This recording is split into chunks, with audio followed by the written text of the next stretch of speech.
broadcast channels 98 and 22. Channel 98 is your channel. If you have an idea for a program, want to host your own talk show, or submit a film, we're here to get your content on television. On Channel 22, we bring you live and replay coverage of government meetings and other town updates. A third channel, Blue Hawk Media, is operated by SAU 16 and can be found on Channel 13, with all your school sports, events, and meetings. You can watch Exeter TV online at exeternh.tv, Apple TV, and on Roku. Find us on social media for extra content. Subscribe to our YouTube channel and hit the bell to get notified about live streams and new content. Tune in to our platforms every other Friday to watch the Exeter Biweekly Report, with recaps of recent events, updates from town departments, and messages from nonprofits in your area. If you head to our website, exeternh.tv, we invite you to sign up to our newsletter to receive monthly updates about new content, upcoming meetings, and more. We'd like to thank you for taking the time to watch Exeter TV and hope that you tune in to our other content as well.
Thank you for tuning in to Exeter TV.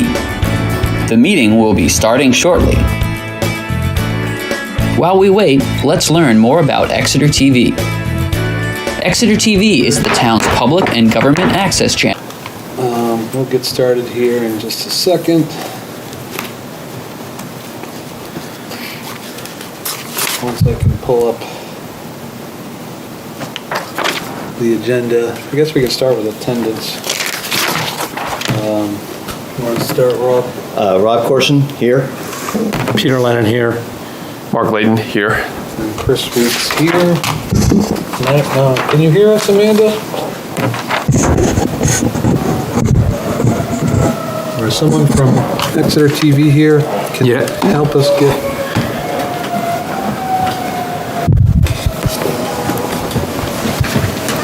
Oh, somebody actually put some stuff up here for me. This was nice. Wait for a second.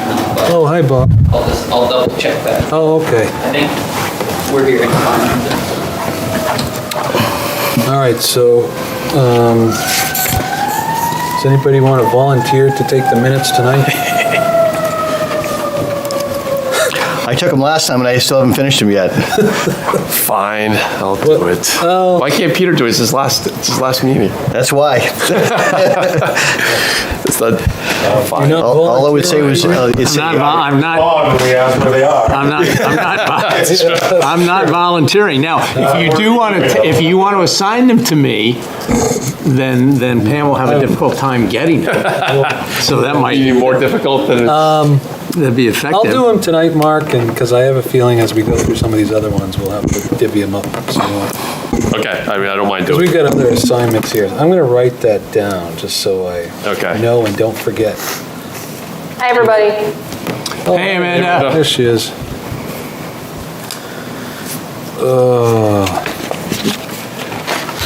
Just... Sorry for disorganization. Do you want me to take minutes tonight? Oh, do you want to take minutes tonight? I don't mind. Did I hear that? yes, she did. Oh, She okay. volunteered. Gladly, yes, thank you. Okay, And then I'm on it. I'll take at least one or two of the other ones that are missing too here. I'd rather do it tonight than a video. Yeah, I agree. I hear you. And be done with it. Okay, so tonight's minutes. Amanda. That leads us into our first item, the meeting minutes. We're behind. Mark, I believe you were the one who volunteered back in November? Yes. I have that. I have that on my list to do. Okay. Yep. And then you had ones from 317? Yep, I I sent those think- out a few minutes ago. Yep. Okay. Yeah. And Let me see if I see those. And then Amanda had some from February that I don't think we've approved yet.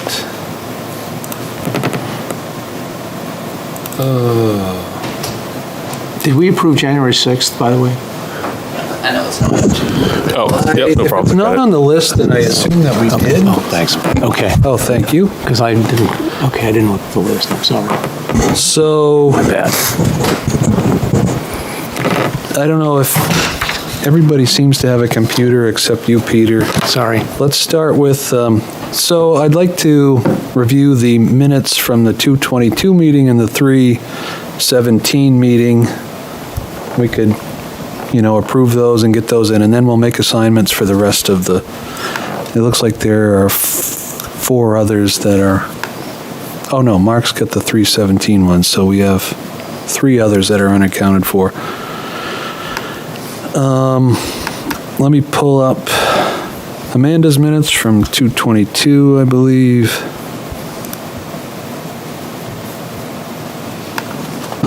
All right, does everybody have the minutes from February 22nd?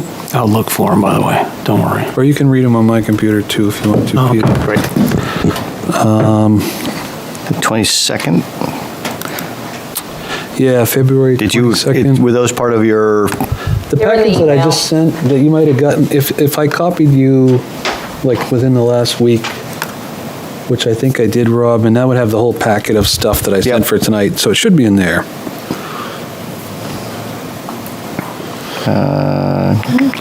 Guidance, we got FAC 222. Yeah. That's it. Yep, got it. So let's look at those and we can vote on those. I abstain.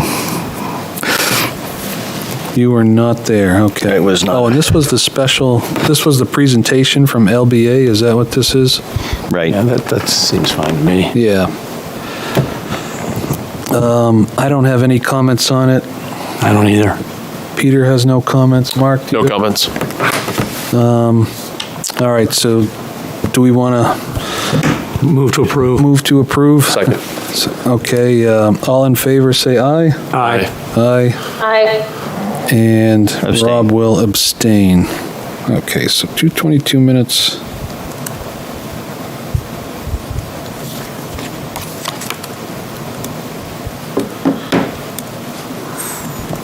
All right, now let's just look at Mark's from 3:17. I don't have any comments on that one. You've read that already? Yeah. Okay, good. I also read it, no comments. And this one again, no Rob on this one. So Rob, you're off the hook.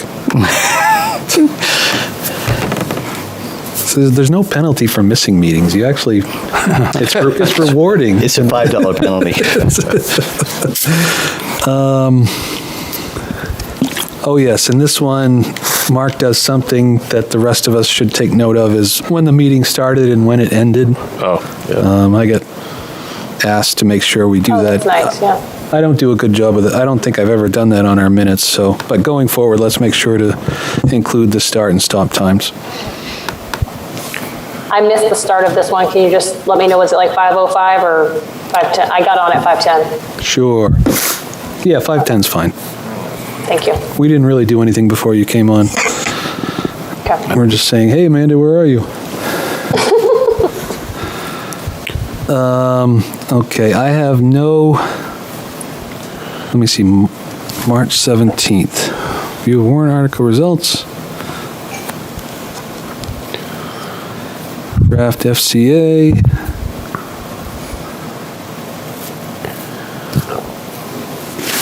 Okay, that was that meeting. Yeah, I don't have any comments on that. So, does anyone else have any comments on the March 17th minutes? No, I'm abstaining as well. Okay. Move to approve. Second. All in favor, say aye. Aye. Aye, okay. Chris, do I send this off to, who do I send these to, or you want to, I mean, I can forward them to, or the ones, I'm talking about the ones that I did, those minutes. Yeah, you can send them to Pam, I guess Pam McElroy directly, and just tell her these are final approved minutes. Okay.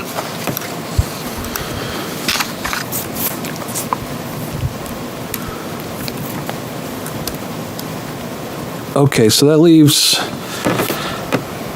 February 3rd, February 17th, and March 29th minutes as open, so I will, I can do like the February 3rd ones, I'll do that.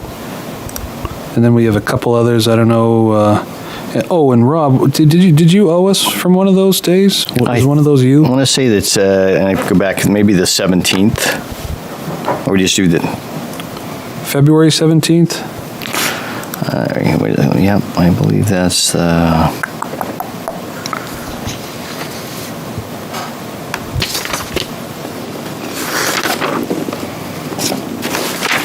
So Mark's got November, Mark finished the 317 ones. You're on a roll, Mark.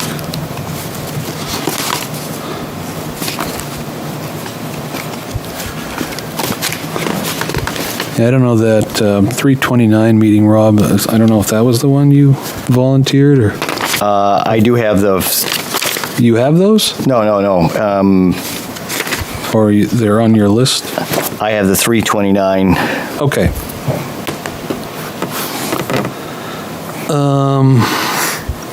All right, so Rob has the 329, I've got the 23.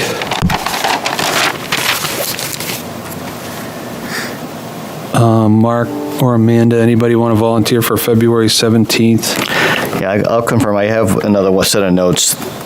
I'll confirm what the date is. Oh, you have some notes from a meeting, you're just not sure what day it was? Correct. Okay.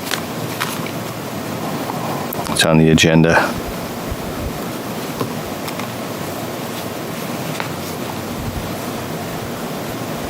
Chris, what ones are missing, or what ones are? Just the February 17th is the last one on it, that, I'll do the February 3rd.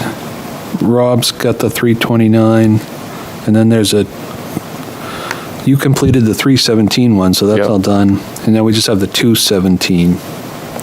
You don't know, Rob, if you did that day, or? I'm looking right now to see if I can.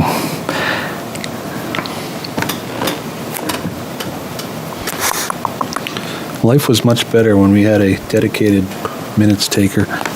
Yeah. Well, you can always elect a clerk and make it for a year, Yeah. and then it just rolls down the line. Yeah, when we had someone who was doing it consistently, though, that person was more busy taking notes than participating in the meeting. No question I about it. really did not like that. What was the issue, or was there an issue? Just, With Joanna? Yeah. I have no idea. She just wasn't able to do it anymore. I don't know if it was any of us or... I doubt Well, she was doing them from the videos. Like, she obviously wasn't here doing them live, so... I don't know if she just got busy or what. Dave, is Joanna the only dedicated town minutes taker? No. We have Daniel, who does planning board, at least.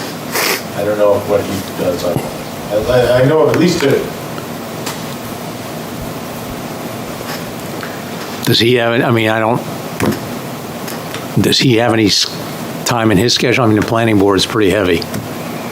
Yeah. Traffic. He's a UNH student. Yeah. I don't know. He does it all remotely. I don't know, how often does a planning board meet? Like once a month, or is it more than that? It can be more than that. How often does the planning board meet, Dave? Is it still? Twice a month. Twice a month. Twice a month, that's what I Yeah. thought, yeah. All right, so while Rob's looking that up... And they're endless meetings. Oh, yeah, I bet. Probably like some of the select board meetings that can Yeah. go hours. Yeah. The third item on the agenda is the facility condition assessment. I saw the RFP updated, Dave. I don't know if you want to give us an update on that? Yeah, just got it out. Okay. The building list was updated, because we had taken some things out. You said, put some stuff back in, like 20 Court Street and so forth. Still remains to be seen, so we kept it in there. Okay. The library, we kept in there. So we put the building list, I think there were 31 buildings. Basically kept the RFP identical to what you folks had proposed, except some some minor edits that didn't change the substance or scope of anything. And when did we issue? I don't know. We issued it last week, and I think Friday, May 13th is the deadline. Oh, okay. And Chris wasn't here for the discussion you and Rob had. Yeah, I was saying earlier before the meeting to a couple of, if you have anybody that any firms that that do it, please just send it along. Yeah. Because I got one from Mark. Yeah, I think you told me one, and then I Googled it. I sent a couple, but I didn't find a lot. Yeah. So I just, if you folks know anybody, just send it out, just forward it direct email to them, or give me the email address and we can keep track of it and send it to them. Yeah. And then I know Rob mentioned he had a list that he's going to send me. Okay, And good. a list of firms. It was done a couple years ago. It's still valid today, so I will Chris, send them along. 2-3. 2-3 is you? Yep. Okay, so I will do the I found it. 217 minutes then. And I do expect, final note on that, once we get the proposal, I would be looking for a facilities committee member, ideally, that's experienced in looking at these facility conditions assessment, because they're new to me, and so, wouldn't mind having someone in that, to help evaluate the proposals when they come in. Yeah, I think Mark is our first choice, and then if Mark is unavailable for something, we can still run everything by him. And Rob, I don't know how much experience you have with these things? I've done a few, have initiated and been participated in quite a few, so Okay. I think between, Yeah. I think all of us probably, have I've got a something. little bit of experience with it, not a ton. So, yeah, we'll make sure we run, one person can be present for like interviews and stuff. Yeah. And then we can review amongst the rest of us. Once you get your proposals and you find out what your dates are and stuff, we can just see through all of us Yeah. as far as what that means. Yeah. Yeah, I'll send them all, but I wouldn't mind a point person that's willing to Yeah. dive into the proposals, read them. Right. Make sense of them and make some, at least some initial recommendations on Yeah. who to consider. Yeah, People GIS was the only firm that I knew of. Dave, I don't know if you guys sent. We sent that to them, yeah. Okay, good. Yeah. All right, so that's outstanding. May 13th, I don't know if you got that, Amanda. May 13th is when they're due, proposals are due in. So that's about 3 weeks. Public safety complex study update. I've got to reach back in my memory banks for this one. Not that it was that long ago, but it was just long ago enough where I forget exactly where we're at with that. So I did attend the select board meeting. So last week?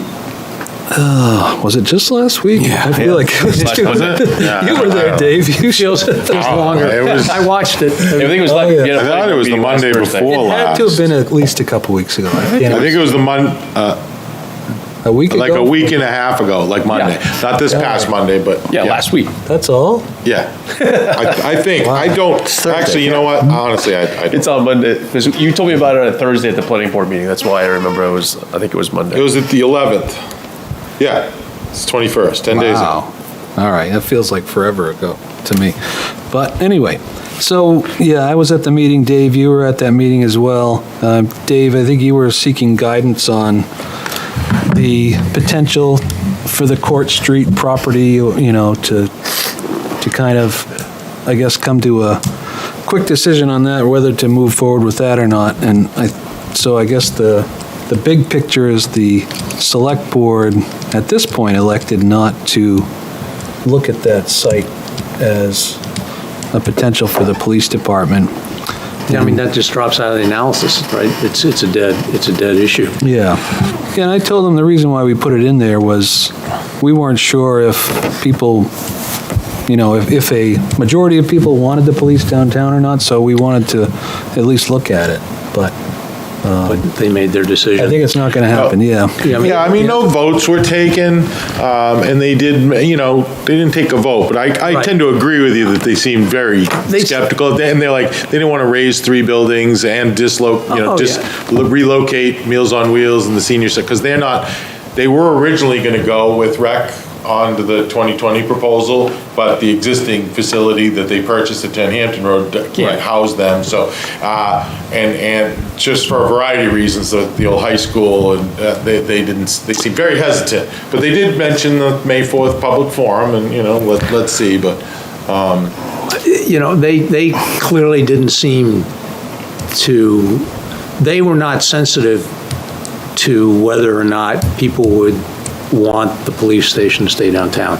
I think that when they heard from the chief, or in Dave's memo, what the chief had said, that he can police from anywhere, that was, they were cleared in hot not to go forward with Court Street because, and all of the complications. Right. There were abutter issues, and there's also historic building Yeah, and issues. there was one abutter, and it was one Right, letter, and it was a right. strong letter, and I applaud the abutter for writing the letter.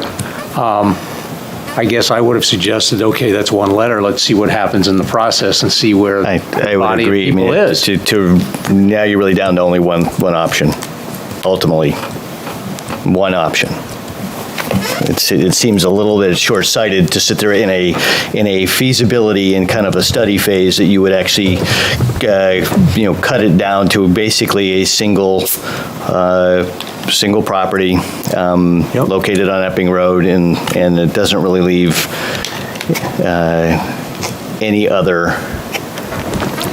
outcome. Yeah, I agree with you. So is it a decision then to take that out of the analysis based on that meeting with the select board? I mean, it's in the analysis, it was looked at, but then it was like further, do we want to further explore it? Also, the question I raised in my memo too is if you put a PD down here and there is a demonstrated need for a fire substation, then we didn't look at putting a standalone fire substation out at 6 Continental, because you're not putting a substation on downtown at the new police station, a stone's throw away from the original. So I was just kind of looking for some direction on that. So that's what I heard, but I guess we've not directed anything to anybody. I think the next step is, the way we're looking at it, all options are still, options. We're just going to see what happens on May 4th, public forum, and go from there and decide from there. But they seem very hesitant. I mean, the select board is very hesitant. I agree with Peter. But I thought that they either by tacit consent or by not arguing with your memo agreed to studying the hybrid option and then the other option of just a police station. Just a police station up on Epping Road and taking X million dollars and putting that into refurbing 20 Court Street as a fire station. So those two they were not in the original analysis to be taken forward. So I got the impression that since they didn't say no, don't do that, that would be guidance you would give. I think. Yes, we've already given that. I kind of said that. I've already. Okay. In my memo, when I said I've already kind of given them direction, the La Valley, but I've told them hold off until the public forum. But I said this is, we do definitely want you to look at it, but I just don't want to spend any money at this point, any more money at this point. So because I think we have plenty of time. What I told them, I said, listen, we want to look at 20 Court Street and the multiple options with 20 Court Street.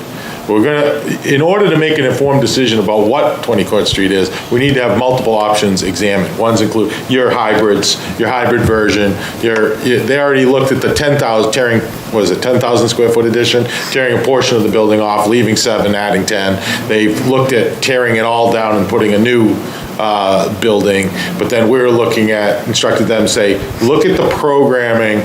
Police moves out, look at the programming of the fire, look what fits into the existing building, and then what minimum renovations need to be achieved to accommodate that programming, and what, if anything, is left out of that program. Because the programming they've come up with is about $22,000 for the fire. That building's only going to have 17, so something has to be modified. So we've directed them to do that. That's hybrid 1A or something, whatever. Well, the hybrid was the 6,000 at Continental Drive, and then the 18 or 17,000 and so that's the 23, if you will. Yeah. But none of that's going to be ready to be briefed at the May 4th. No, I don't believe so. What is the approach to the May 4th presentation? Well, I think it was to basically give the same presentation we did to the Facilities Advisory Committee, just basically because, nobody showed up at the last one, so I don't know what people know. So we're going to give the same presentation to say, okay, what we did, kind of bring them, the reason, the whys, and purpose and need and so forth, and bring them to what we did, and then update them on the new stuff since we have, the presentation, and basically just ask for input on any and all of the above. Okay. But I don't know how many public sessions we ultimately are going to, or you guys are all. 2 were scoped. Okay. So haven't we lost an opportunity? Why shouldn't we, if it's possible, delay the May 4th meeting until the additional analysis is done on these other 2 proposals, so that they can all be presented? Because Holland Drive, that was the other thing. The select board, it was clear to me based after you said Holland Drive won't do because of you'd still need a substation A and B.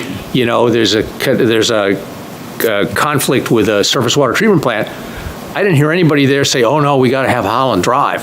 So I took it to mean that they said, yeah, Holland Drive's a non-starter as well. That's what I took it. So why would you brief any of that?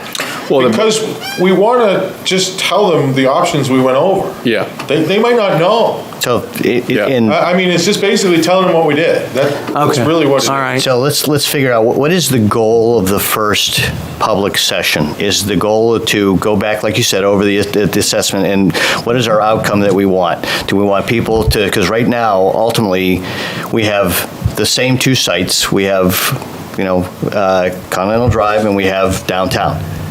No matter how many, if we get 45 different options for the two sites, those are givens, based on what I hear right now. So there are no other options as far as siting or anything for specifically the police station. We have no other site. We have no other option to explore. based on feedback to date. Yes. Well, based on what I'm hearing right Right. now. Yeah, and the I mean, analysis. based on, yes. so the updates are Holland Way has been taken off because of what you found, and then now we have select board feedback that doesn't like the 4th Street for police, so that's what your point is, Correct. that's been Correct. taken off. But my point is that ultimately, I don't think ultimately the select board, taking off the former Parks and Rec site, ultimately, to me, should go back to the voters, and it should go back to the people to make a decision, and that we should, per our directive, explore it in a little bit more so that we can actually present something besides just, we're barely giving one option, as far as I can see. The option is police either down with a substation down on Continental Drive, and the fire stays where it is. No matter what, the fire staying where it is. So really, you're down to like minuscule variations of the same scheme. Yeah, well, I don't disagree with that. It's just that's the land we own. We looked for other land, that fits and is feasible. I mean, if we want to go out and look to purchase land, but I did that drill, and I looked at it, and there's nothing that's big enough and available that I can tell. So I'm not sure where these other options are. Well, 3032 Court Street, even though it's not big enough, quote unquote,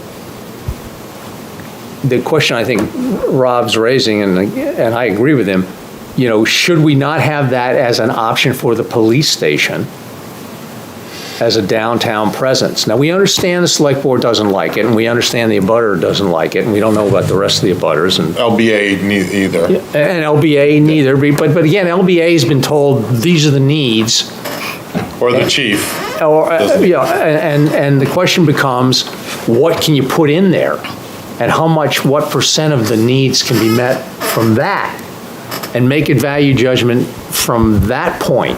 I mean, it may be that they'll go watch it and say they can't put anything there, and the townspeople will agree and say, no, we don't care. But unless you only want to have the two options that Rob has correctly summarized, you got to have something else. And that was the reason we put it in there. That's the reason we suggested it in the first place, so that there would be one other option. So are you suggesting look at, under that option, if you're looking at 32 Court Street for a standalone police station, you put a fire substation standalone on 6 Continental? No, you just, I think the fire substation, to me, is a non sequitur because it's not part of this project. The fire substation is, to me, it's polluting it could be a long-term thing, it could be, we could go back and revisit that, but I don't think that was, to me, that wasn't part of the original assessment. It was not part of the original goal here, was to provide both the renovation of the existing fire station and then provide a substation. Well, the goal was to provide adequate facilities, right? Yeah, I don't know, there wasn't any specific. Yeah, but I mean, It was a specific goal, agreed. provide adequate facilities, but I agree with Rob that I think the substation is something that is I'm not going to say it's a nice to have, because I think it depends on who you talk to, but I think it's the fire department, if they had it renovated, and the chief said this, if the facility was renovated, the existing facility was renovated and brought up, that would still meet their minimum requirements. Yeah, let me caveat that, though, because what I'm hearing is that the fire substation, if you do a fire substation out on 6 Continental, the program calls for about 22,000 square feet. You got 16 and then change or whatever down here, right? And then you got +6 Continental under that scenario. So that equals the program. What I'm hearing is if you don't do the fire substation out on, because that will leave some inadequacies at this existing station. So if you do not do that, that is relieving renovation from 20 Court Street. You follow me? Because if you don't provide it over there, then 20 Court Street gets more expensive because you need to provide it there. So you're talking about a larger addition on 20 Court Street. I mean, I guess, but I see what you're saying. I mean, the program has come up with this is what they need, but to me, that if you have two separate facilities, it's going to take more manpower to do two separate. He's saying no. That's what I put in my memo to the select board. I said it, the chief said it, he said there was a study done that right now they have 7. There's been a study many years ago that said you need 8, but now they have 7. They haven't hired an 8th. But he said that the personnel is getting very cramped over in the existing 20 Court Street to handle that many people on the shifts, and especially the crossover and so forth. So he had said, this is what he said, and I put this in my memo, and he's like, he would deploy 3 to a substation, 4 down here, and he would not increase any personnel. He would just relieve 20 Court Street and use that space up and the substation. Instead of increasing the size and footprint of 20 Court Street, he would provide that. That's what he's telling us. And there's an apparatus bay. Sometimes you can build them, to a thing, but there's a tanker that's in the CIP that apparently is X amount high. Maybe they could, try to see what the price is to get it down. But they're proposing an apparatus bay, two bays out at the substation. He said then that would relieve the pressure on putting additional bays at this station. So if they had the substation, then they wouldn't need more equipment than just having one facility. Or it sounds like the staffing is correct, that he would split the shifts, so there isn't. He would split the staffing. But would he need to have double of stuff? You'd have to have double more staff. I mean, it just doesn't. He's saying no. I'm just telling you what he's saying, Rob. What he said. What was presented to the select board. That's what he's saying. It's 2 buildings to maintain. It's 2 buildings that you have to have. You have to have coverage. If you leave the facility, someone's going to cover the facility. You don't have coverage. I went through the whole 2008 report. So and the reason I'm saying it's a non sequitur is because I still don't necessarily believe that the call volume, which one of the things that they wanted to study with the new thing was to determine that out on Epping Road, that was primarily the call volume was for accidents out on, or calls out onto the highway. But now it's Riverwoods. But I mean, that's the argument. So if you think about how they have to get to Riverwoods, the reality is that, and Riverwoods offered them a piece of property at Riverwoods, near Riverwoods, their property, for them to build a substation. They said, no, we don't want one. That is the major call location is Riverwoods. If you look at the call volume, it's like it is. You look at how many fires we have, what the call volume is most of it's ambulance calls, and then we distribute both an ambulance and a apparatus with every call. But I thought that was the part of that was the response time that they wanted to out by Epping Road and the developments up of the high school. That's what Justin. But let me say, I don't think we need to relitigate. If you look at the mapping, and you look at what's out on Epping Road, and then you look at what's out into the westernly side of the town. Right. To get from Epping Road to 111, you have to go through the residential streets, you have to go down Washington Street, or you have to go up Brentwood Road to get over there. So the reality is that part of the town, which is not as densely populated, most of the town is densely populated. This is the downtown area is the greatest financial risk. It's the greatest risk to the community because of the proximity of the buildings. They are not all full fire protected. The buildings that they're building on Epping Road have fire alarms. They have sprinkler systems. So I don't necessarily, at this point in time, buy the whole idea that a substation is a critical path. Right, but you don't have to. Even if you disagree with it, it's already in the options. So they're studying that. So there's still there will still be an argument later on as to whether it's a new police station plus a substation or just a police station on Epping Road. So regardless whether it's a non sequitur and regardless of what the operational data shows, that's already in. That's already in the analysis. If you were to put just the police and fire and keep them downtown in the area, the question I think that we were talking about was now, is there a substation that's a standalone substation that's at a Continental Drive? That's the question at hand. And I think that's why I said that. Oh, I see. I understand. Yeah, that's why I asked, because several reports have suggested it. Yeah. Several people that do fire scope and CPSN have suggested it's warranted and have said as much. So people can disagree, but that's why I went to the select board. I asked specific direction on that, because that matters a lot of which options you go with. Well, I mean, which you don't. It makes a huge difference. Yeah. It could make a lot of money difference to what you do at 20 Court Street. A lot, if you do that or you don't do that. So it does. So it's something that but I didn't get direction on that one. But so at this May 4th public session, I mean, I'm assuming that both chiefs will be attending that. Both chiefs will be attending. And I mean, I think this is where they should be talking instead of LBA trying to walk through these options. I mean, I think the chiefs should help explain some of these things on exactly that, right? So that. Yeah, sure. I mean, if you want this to be going. And who knows who's going to attend? Is it going to be broadcast? Is it going to be, it'll be... I haven't gotten that far broadcast. Probably. I mean, Town Hall's not the greatest for, sound, but... Yeah. Bob?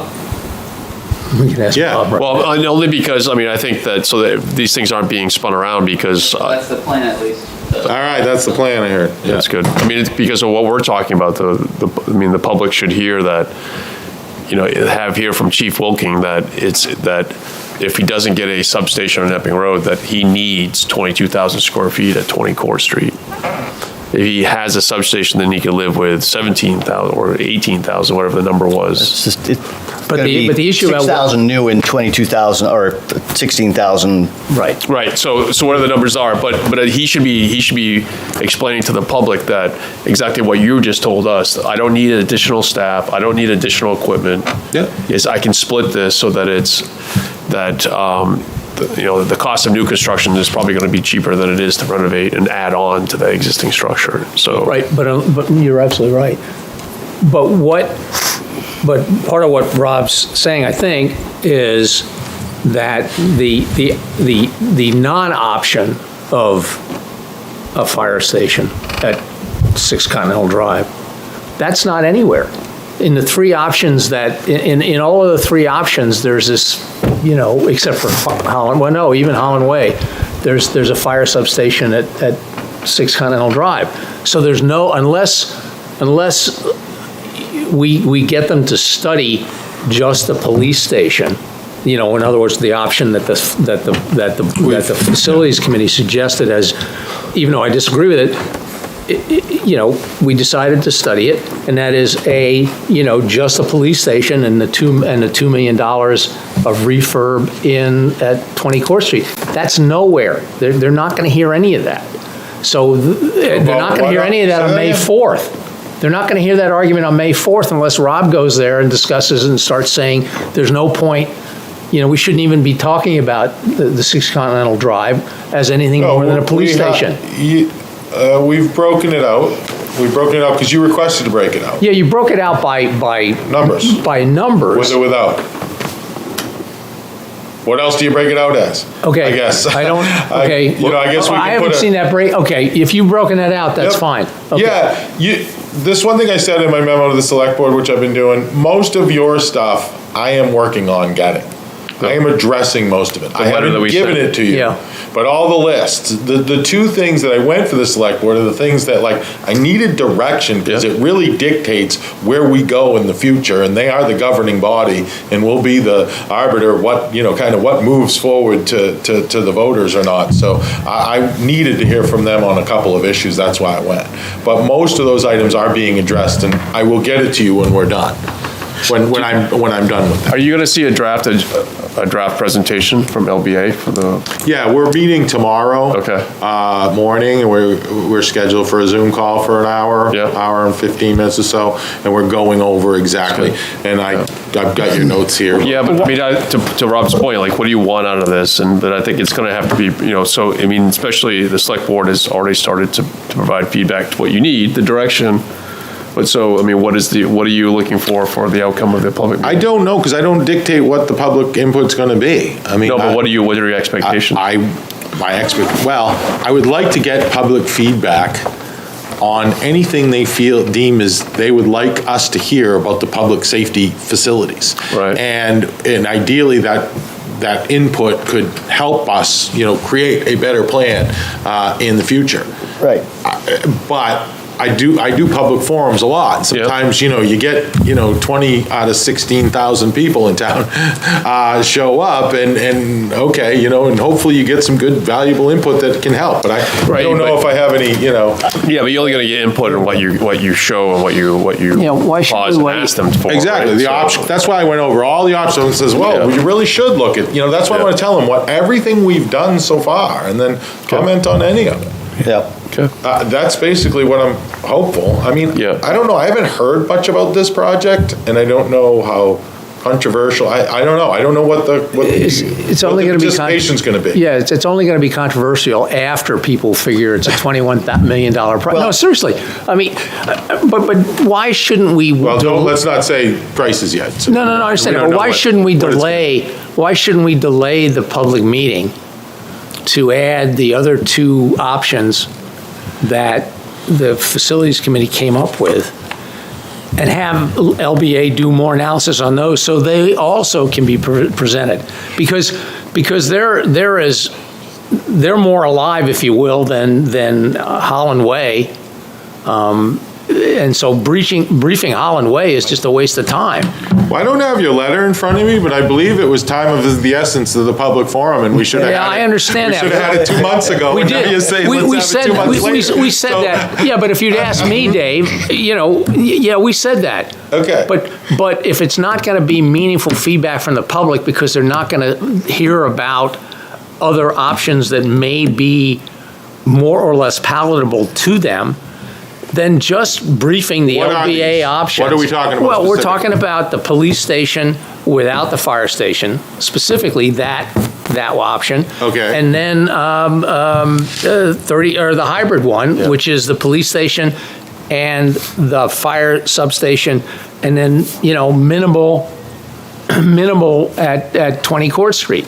I think that the LBA. Yeah, that's what- Yeah, I think it can be, I don't think that, as for this forum, I think that they could present those options. Okay. Yeah, I mean, All right. I mean, Yeah, that's what I thought I said earlier. But I would just hesitate because it won't be to the level that the others are, but they can still say these options are being considered or have been considered. Exactly. And, Okay, Yes. you're right. Yeah, I understand. Yeah, I guess sorry. we're just not ready to attach numbers to it because we haven't gotten that far. Even rough order of magnitude, is kind of sketchy to throw that out there because, that it could or may not be a real number, but it's rough order of magnitude. So, but anyway, we have to get a little further down the process. That's why I asked for clarification from the select board because it really depends on. So some of the public input, I think, would be to get comments about, to me, site and location, right? So if you're going to have that, things have big impact.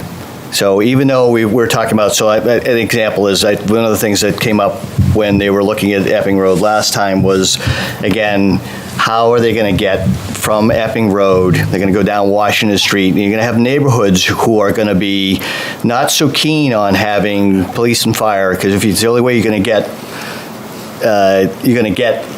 from Say that Epping again. Road. You keep Epping Road to what?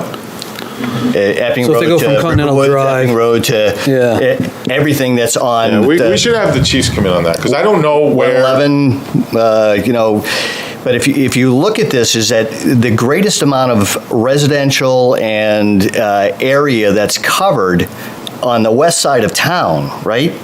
There's not much. Are you going to, oops, sorry, go ahead, Rob.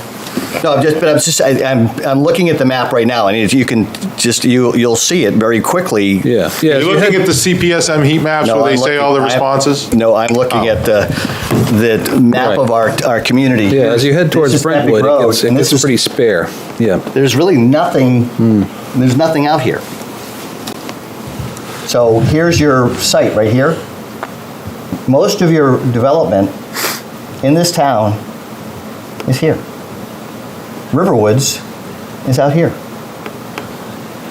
So when I look at this and I sit there and say, if I was a member of the community, which I am, and I was sitting there saying that what would impact me, not only from fire safety, but also from site selection and, things like that. So it would be interesting just for us to be able to sit there and say, site would be a big one, and for the chiefs to actually talk about exactly what you're saying is, all right, we're going to service this area, and this is our intent. Here's the heat map of where we're going to, and then people who are in the community could respond to, well, you're going to be going through my neighborhood to get your ambulance and the fire apparatus through here on how many calls a day? So those would be the things that I think would impact community members, and they would want to have some sort of input, similar to the person that lives next to the old Parks and Rec building. But yeah, everyone's been notified. We'll get the word out. We'll see who shows.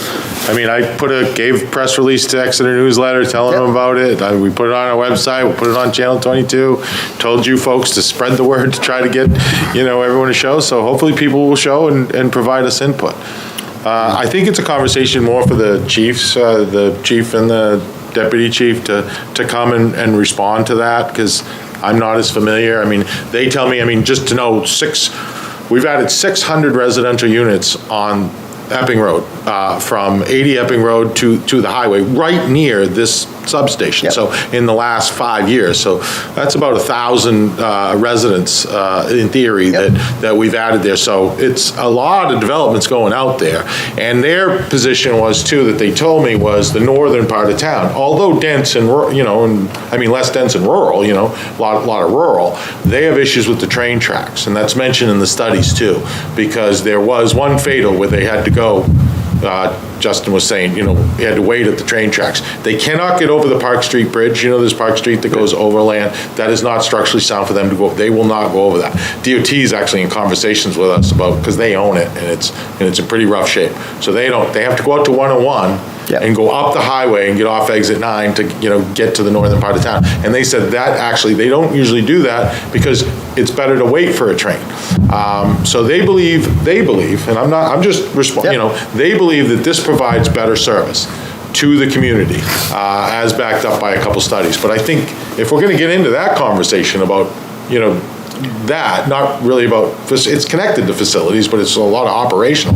I think that the fire department should be here and be represented to be able to respond to that. But at the public hearing or public presentation, will they talk to that? Because LBA, when they did the presentation to us, did the whole entire presentation, and then the chiefs responded to questions. But usually when we do, we kind of just throw it out there and let the public and respond to what they want. You know, instead of, because one person might be really interested in this, and they come and they bring it up, and we'll talk about it.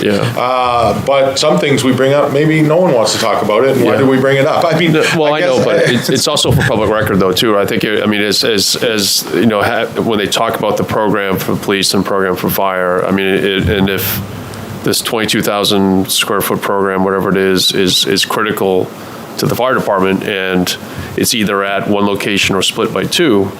I think that's important that the chief talk to that. Okay, I'm already talking about that. No, but not to be reactive to a question, but in the presentation, talk to that, right? This is just my suggestion that they'd be proactive to say, the program is based on this, and it's extremely important that we have this space, what are the bays and all you're talking about, and it's just keep in mind that we either have to do it in one location, but ideally we would split it in two, and this is the benefit. You know what I mean? Just not LBA talk to that, but to have the chiefs talk. That's just my suggestion, and not wait for somebody to ask that question.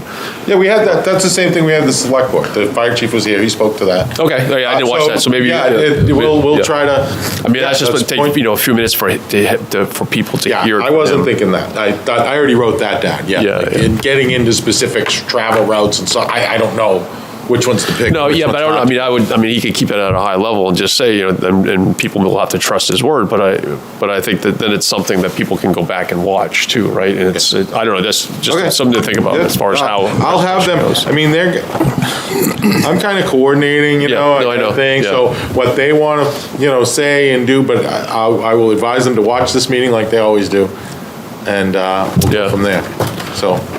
I mean, I think it would mean a lot more for people to hear it from him to say exactly what you're saying to us, right? Yeah. And it doesn't have to be in the details. And then if somebody asks what Rob's asking about what do you mean by these calls, then obviously he can respond. It may be received better if it's. I agree with it. I think that's the why, that's the lead in. Obviously, we've got the facility that's one of the leads in, but also the idea is that we're trying to improve the service to the community, right? That's the goal, right? Yeah. Absolutely, that's what Yep. justifies on. He said, this is to better the service Right.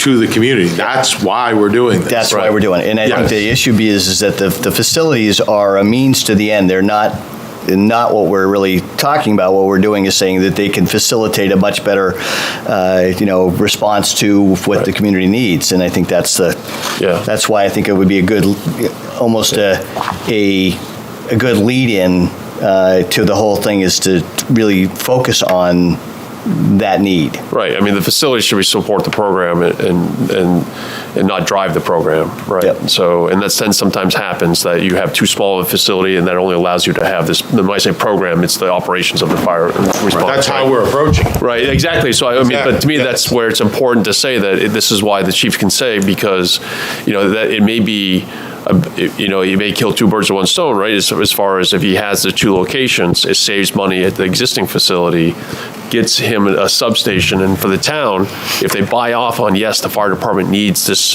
space, 22,000, and it's cheaper to do it with two separate buildings, then it's a win-win, right? So, I mean, but people have to buy off, like, okay, yes, we understand that the fire department needs this much space. So, I mean, if you hear from him, it makes sense. I envisioned, I guess, I hear you, and I think we'll adjust in our presentation to do that.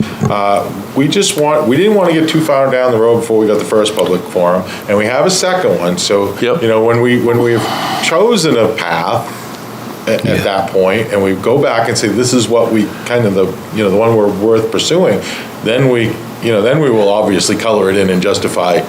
Well, but I would say, but to me, it's. I know, I agree we're going to say it, but I guess there's, I guess what I'm saying is there's more discussion, there's more opportunity to come. And you to address that. definitely should, but I guess it's all going to be based on what this program, what the town believes that the fire department should have as an operations department, right? And same thing with the police. And so if they can get people to say, yes, we want them to have whatever it is, 4 bays or whatever that, I don't know what that is, but if people can sign off on that, that's what they need. And then really it's just how do you solve that? Well, you can spend a lot of money on the existing building to do it, or you spend a little bit less money and then another, you know what I mean? So it's, I get to your it. point, Yeah, Rob, it's yeah. about how do you support that? What are the means to do that? Yeah, exactly. But they That's gotta what I sign want to off. get to, and Yeah. I was hopefully that's why this conversation is very valuable, because we're kind of starting to get there, because who's they?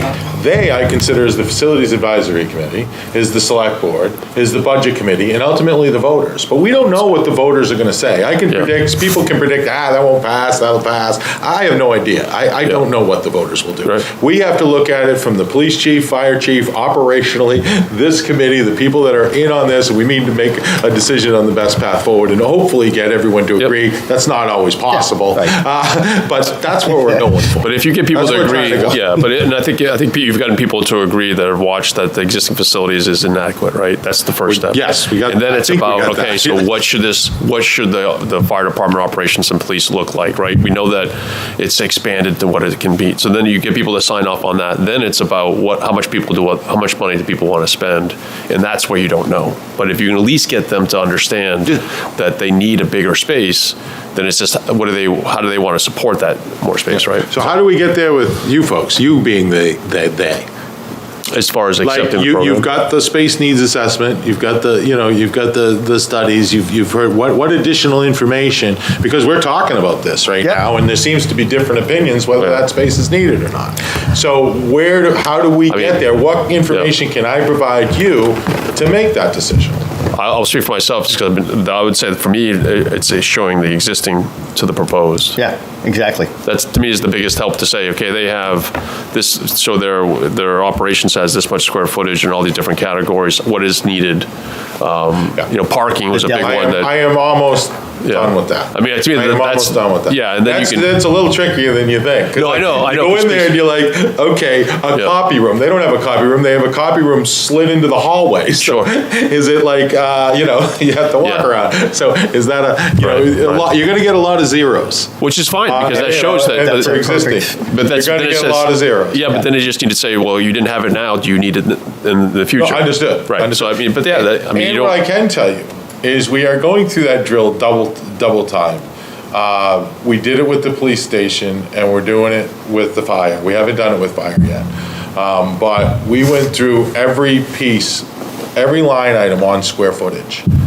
And we got from 18,000, we actually reduced it to 15,700 and change.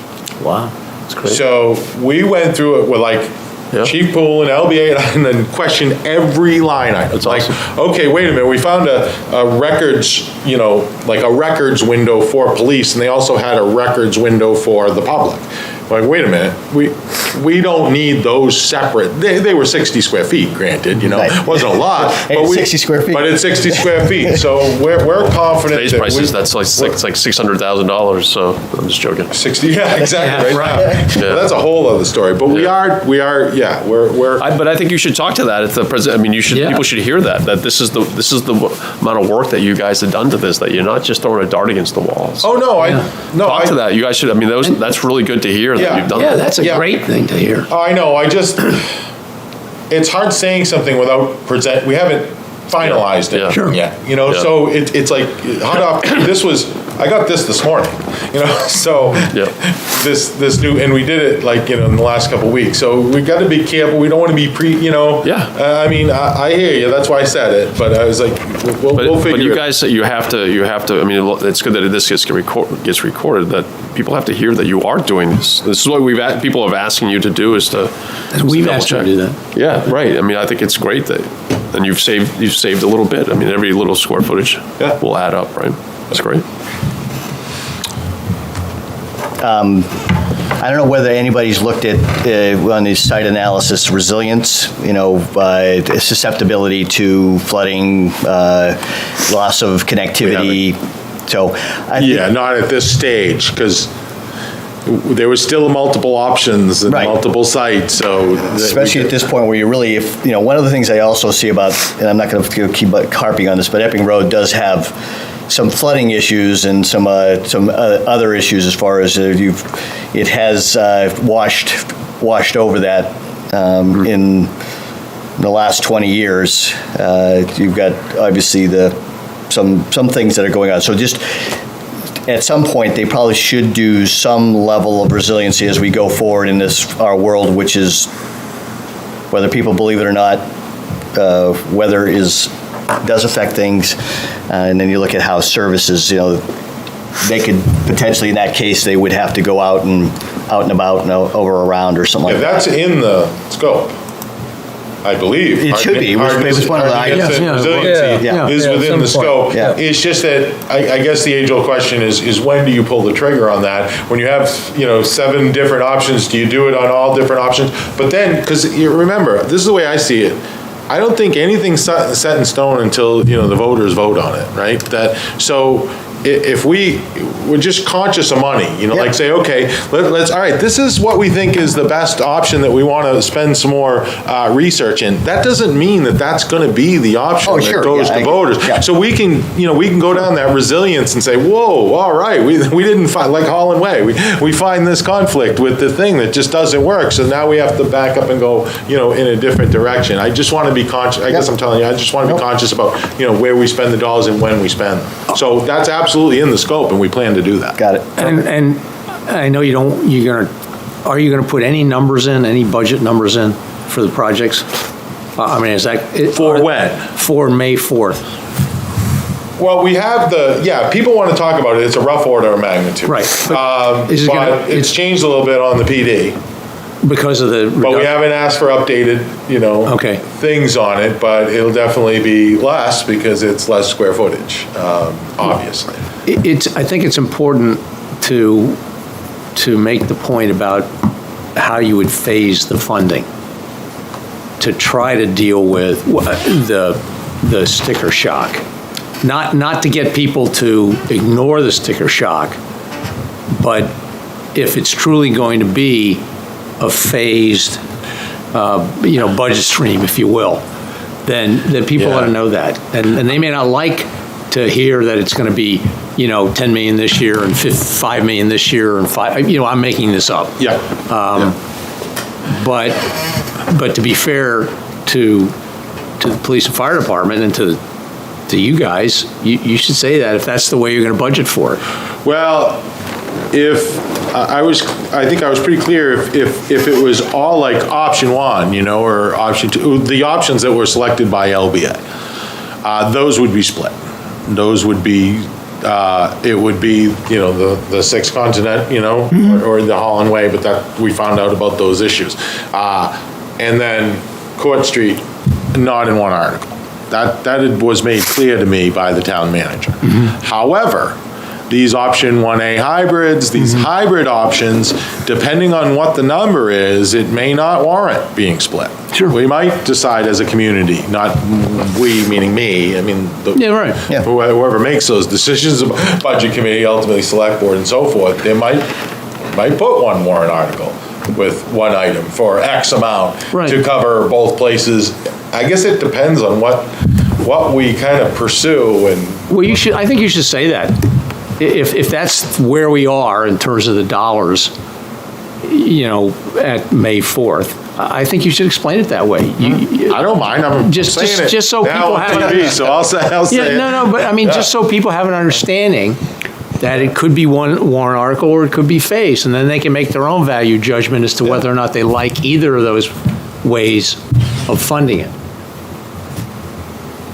Because it's important, it's important to, after we hopefully get the answers, not answers, but we get input on do you buy off on the program, the 22,000 for the fire department, the 15,700 now for the police department, and then you get into the facilities, then there's a funding, it's not separate, it's obviously all together.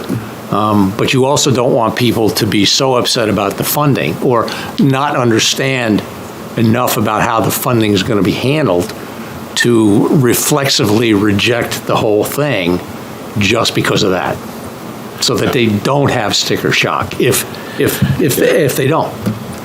I agree. It's just tough with those numbers right now. The rough order of magnitude why we did it was almost to compare options to options, and not necessarily these are the prices of the different options. It was more of a comparison, and you could see that it was, like, which ones were more 1, 2, and 3 was a couple $1 million apart. But I wouldn't rely on those numbers any more than that until we get into detail, because there's a lot of decisions that go into that. When you build a building, the building envelope matters, how much you're going to spend on that building. Is it a stick built? Is it steel? Is it, the bricks and mortar? Is it, bat insulation? Is it spray foam? I mean, all these millions of different, you want to have a net zero. You want to go down that, building energy efficiency, not saying LEED certified, but similar, to something like that. That can add tremendous costs to it, or you could reduce a lot of costs. What I can say is I talked to LBA about what their rough order of magnitude money was based on, and it was based on it wasn't stick built. It was steel. Yeah, I think it was like masonry. Steel, masonry, metal panels, spray foam. A good quality building, not the top. But I guess we got to get to that decision. We haven't had that discussion yet about kind of the building. But I think that's why you should use a range. And you should focus on that, and like you said, just really emphasize that the order of magnitude to help to compare the options, and so that people don't get stuck. Try not to get stuck on, while you said it was 16 to 18, that when we end up it's 18 to 20, you know what I mean. So I think because of those things, those are big deals, and I think the location may drive some of those decisions, right? So you'll have some more flexibility the further you get out of the center of town, I think.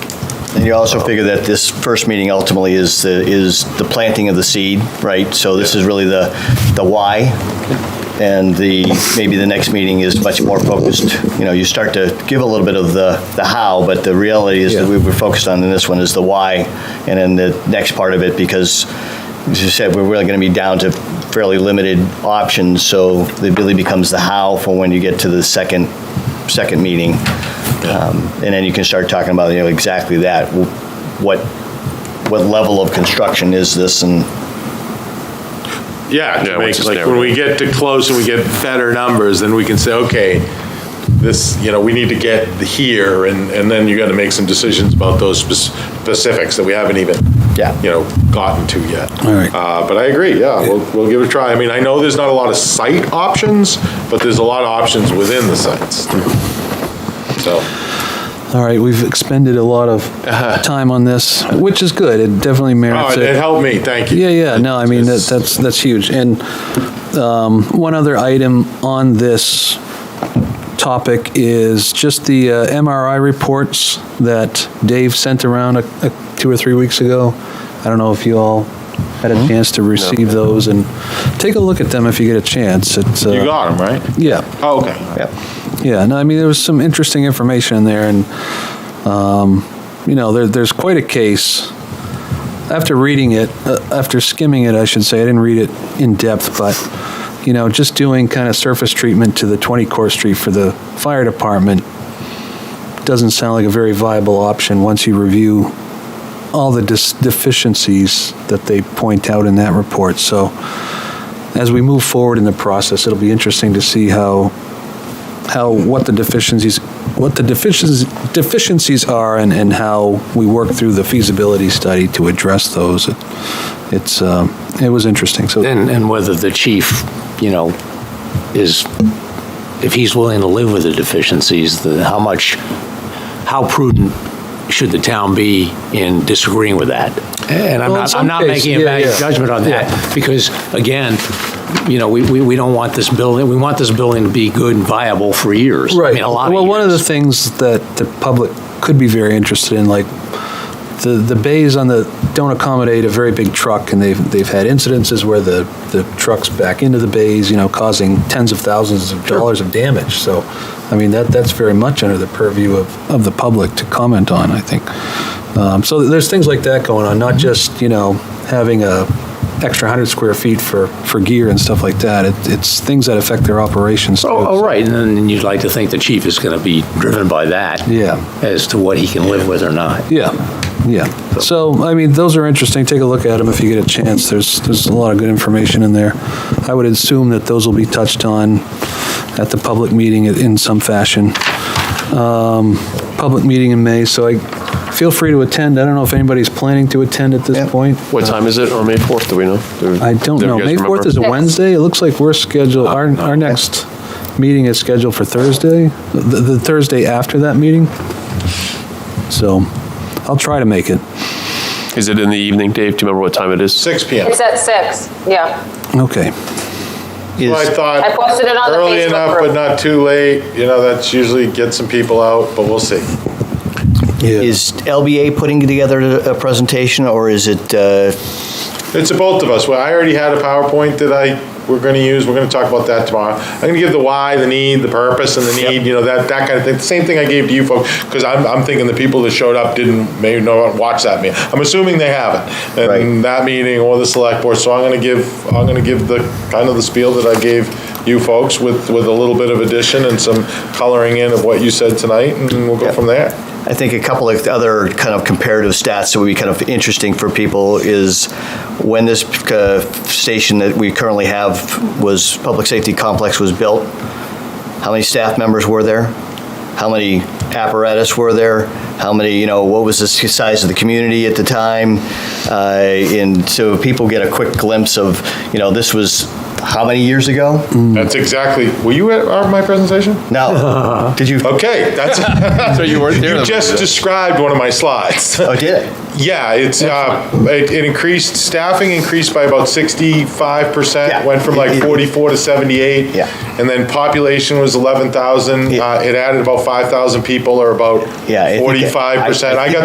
That's To me, people have to recognize that the community has not stayed still since, for 40 years. 1970. And with the 2020 census just came out a little while ago, and we were the community in Rockingham County in raw numbers and percentage, the highest, the fastest growing, almost by far, in Rockingham County.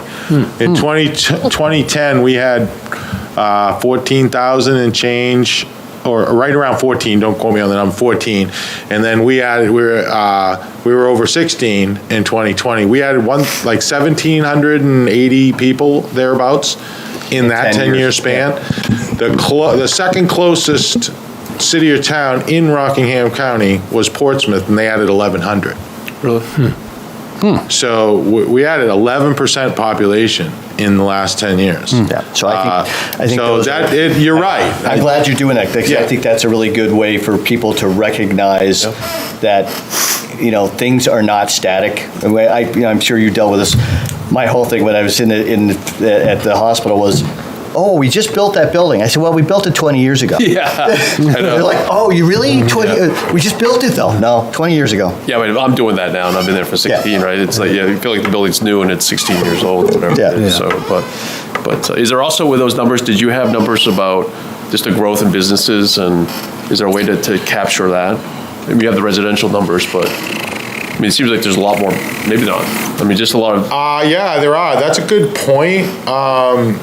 I do have that. I mean, maybe I Russ do track that, but I don't know if I don't track it since I started tracking it when I started here. Yeah. So I only got it from 2016. Square foot of commercial space added. Yeah. So to find out what the total square footage of commercial space was in 1979, it might be impossible. Well, no, but even if you went back 5 years. No, though. really, I don't know. No, but if you just saw in 5 years that if there's a growth there. I can do right? that. I mean, it feels like what is happening in Epping Road, that there's significant growth in commercial. Oh, absolutely, yeah. So, I mean, to me, that helps with, at least on the fire department, but also just showing that you have population growth, but you have commercial growth. We do, yeah, it is, but I think now I remember, I was like, oh, how do I get that? How do you research what that was in 1970? I've been tracking it since I've been here. Yeah, I mean, that's a good point. I'll try to see what I can add. I bet Portsmouth Road has a lot of growth in business. Portsmouth Road, yeah. 20, 30 years. And that would be directly serviced by Exeter. You don't think it has, Portsmouth Road? With Yeah, no. I mean, Portsmouth Avenue? No. Like the size of businesses, or all the shopping. With Hannaford's and all that? That's all. I mean, the only thing that was really added there was a McDonald's was gone and a hotel went in. Well, you get another hotel. There really is not a lot. All right. Not a lot has happened in Portsmouth Ave, so like even the lumberyard took the building down next to it. They expanded the lumberyard. So there used to be you got the Hannaford's, or not Hannaford's, but yeah. No, yeah, Hannaford's that complex. There again, but that was some buildings, and those came down and new buildings went up. Maybe a million square feet out on Epping Road, probably since 1979. Like Continental Drive, was that even there in 1979? I don't think so. No. So all that square footage has been added. I mean, it seems like this, at least in the last 10 years, it's been quite a bit. Yeah, it has, 106 for Gourmet Pop, I can think 65,000 for Unitil. I mean, there's a couple. I can think easily a couple 100,000 just in the last couple. And Nuria Energy's going up right now. We had a pre-con on that at the corner, but that was a Jaguar dealership, so that's kind of a walk. Oh, that's what's going there, though. That's what's going there in place of that? Yes. You just said that? Okay. Yeah, they had a pre-construction meeting today. Good. So yeah, I'll take a point of that. I'll take a look at it, see if I can weave that into the slide. All right, so I'm going to move on to item number 5. I think this will be really quick. Amanda had asked if we had an update on the ADA plan yet. Amanda, I haven't reached out to DPW. I don't know if anyone else has. So, Dave, I don't know if you have an update at all on ADA deck track. I do not. My bandwidth was, this is what I saw this as, is my bandwidth was, I saw the need that we hadn't done an ADA evaluation or transition plan, and as required by federal code. So I put that forward as a CIP item. I got it funded. I got it done. Now the nuts and bolts of it and the implementation really fall to facilities at DPW and the ADA coordinator, Doug Eastman. Okay. So I've really taken, I'm like, okay, I kind of did, got the plan done, but that they would be the ones to talk All right. to on any implementation. Yeah, I'll follow up with Doug, Amanda, see if I can find anything out. Yeah, maybe we can invite one of them to the next meeting. I know Jennifer Perry asked me to send them the Excel files, so I did do that probably a month or 6 weeks ago. Okay. So we will follow up and see what's going on with that. Item number 6 is facility Advisory Committee advice on DPW campus plan. This is something that Peter has put together a letter on and distributed it to everyone. So Peter, I'll turn it over to you. Sure. I mean, it's the primary reason for this is to put us in a proactive position and to not have to play catch up later in the year with either the planning board or the budget recommendations committee. This would try to get the select board to agree to direct, the town people, the staff, Russ, Dave, that the CIP adopts the process that we used with the Public Safety Center facilities for the DPW complex. First, an operations study, second, the feasibility study and options, and then third, design and construction. It's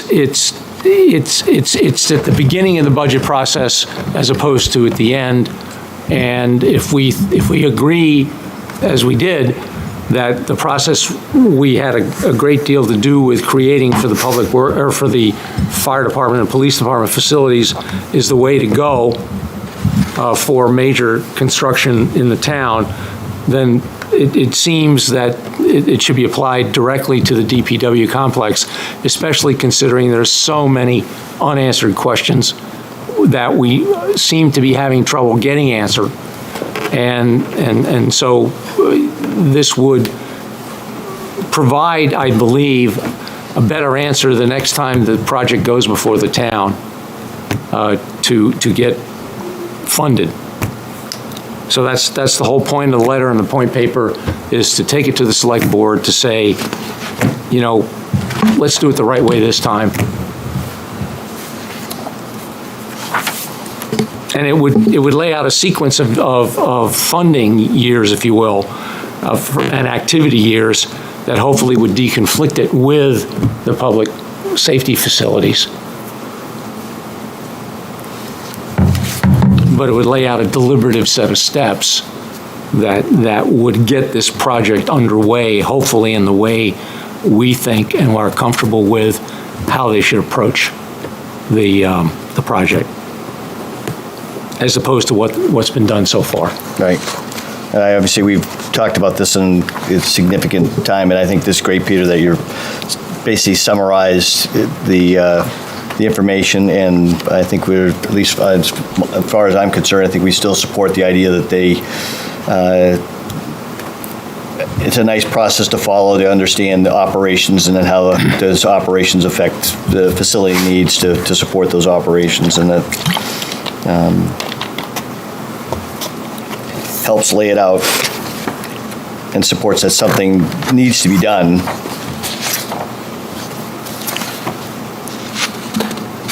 Thanks.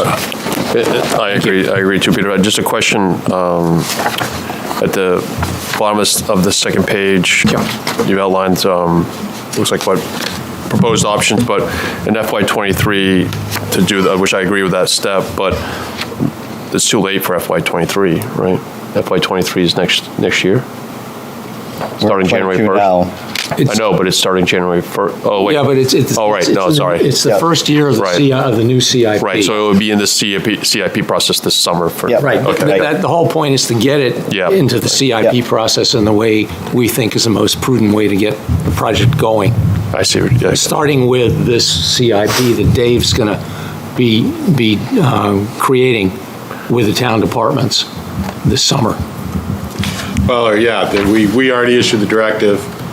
The deadline's in June for staff, for department heads to get us their submittals, so.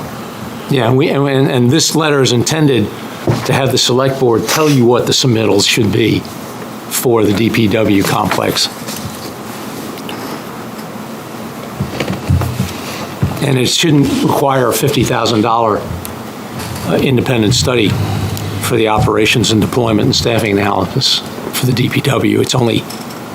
It's a large department, but it's only one department. So hopefully the money would not be as problematic as the 50,000 number was at first for the operations analysis for the public safety centers. As you folks, do you know, because we were talking about this, Russ and I, and while I think it was excellent to go through it for the public safeties, we just questioned, our question was, does anybody do this for DPWs? Yep. They do? Yeah, we basically, Okay. when we came up with the concept, we Googled it, and there was a ton of companies that did exactly that. They went through all the Great. public works and, did the same exact analytics about, how many mechanics do you need and how many, Yeah, and their plow routes, Yep. deployment, and all that. Yeah, Yep. wow, good. So it was surprising by the. I would guess that it's a pretty standard, there's probably some really good guidance on that as far as what a DPW should have. It's based on population, based on roads and highways, based on all the stuff, whatever the operations tasks are. I'm guessing that's pretty straightforward.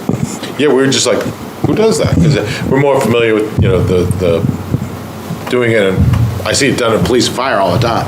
I just haven't seen it done on DPW. Not to say that's a bad thing, just, I was like, okay, so there are firms that do it. Great. Okay. So based on that, what, I guess I'd like to move that we agreed to send the letter and the point paper, and then that it would be required that somebody would need to go to the next select board meeting, assuming they're going to be willing to put it on the agenda and answer questions. And I mean, I'd be happy to go as well, but obviously as an ex officio or whatever you want to call it.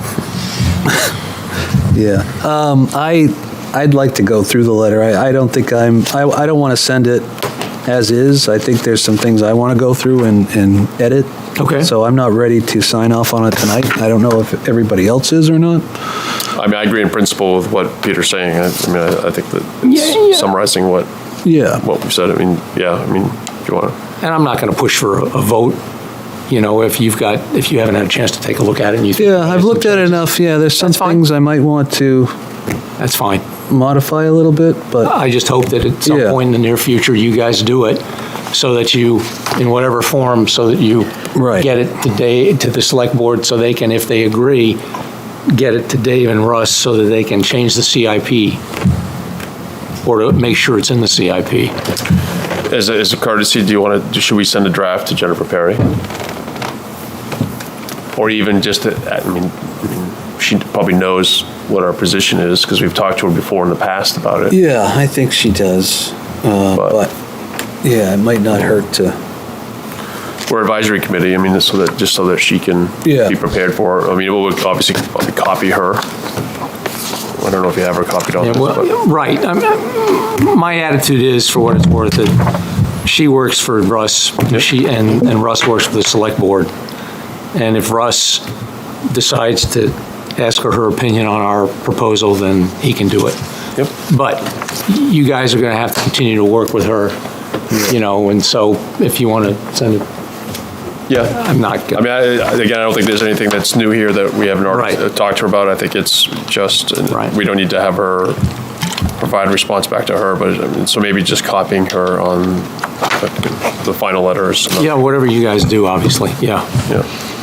So I think, per Peter's comment, though, I think we probably need to make sure that this is an agenda item that we, for our next meeting is the letter, fine tune it.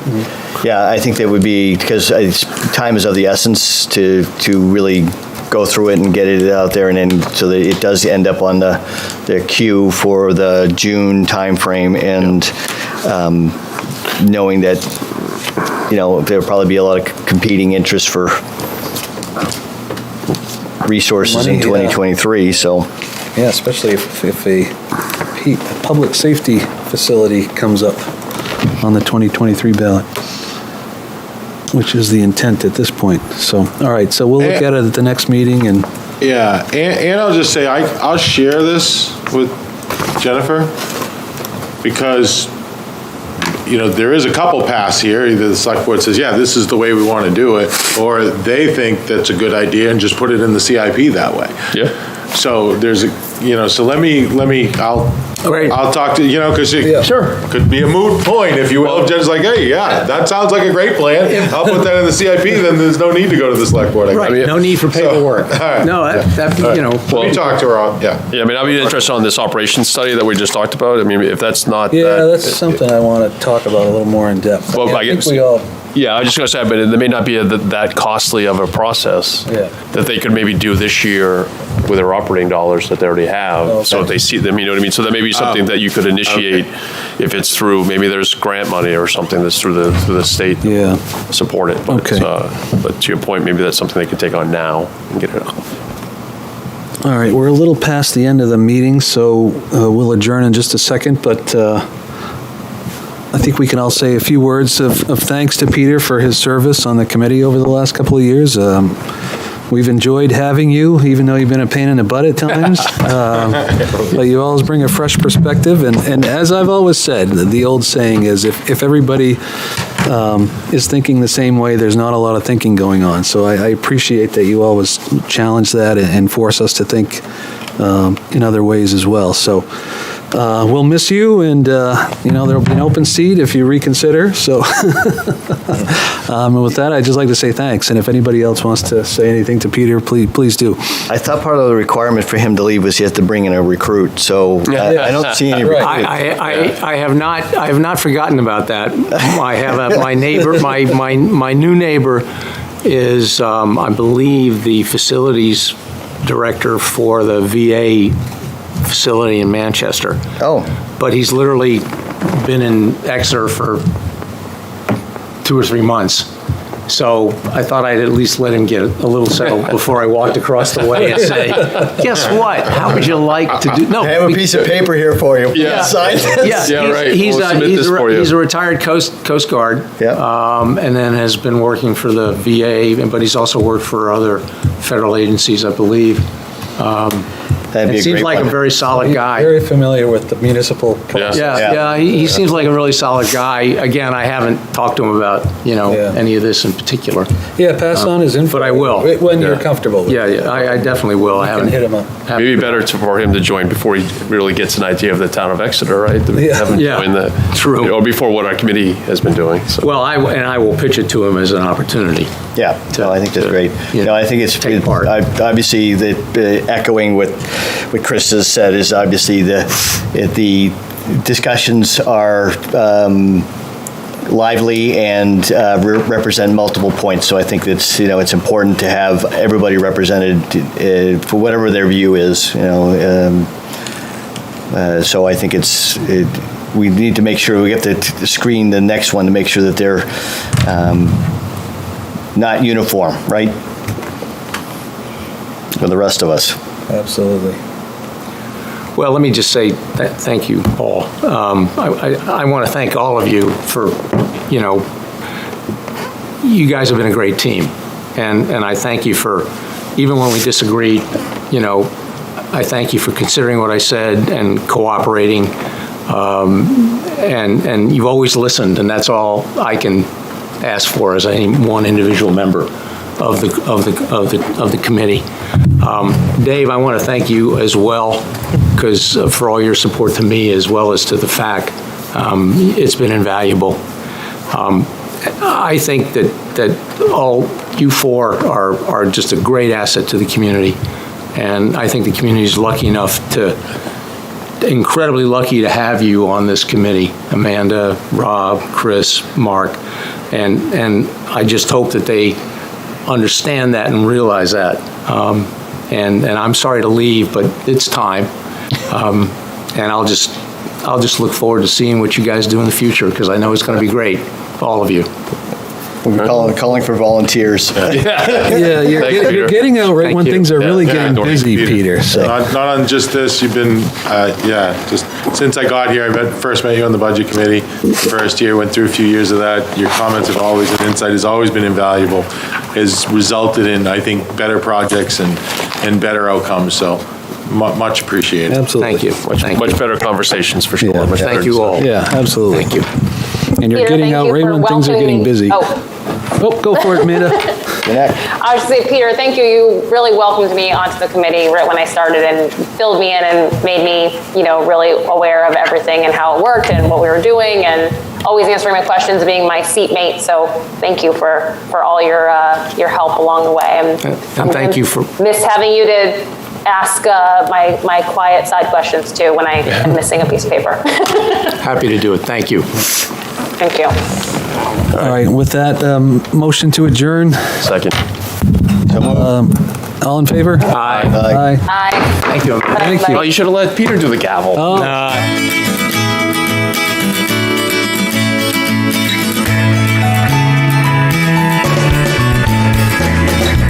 Thank you for tuning in to Exeter TV.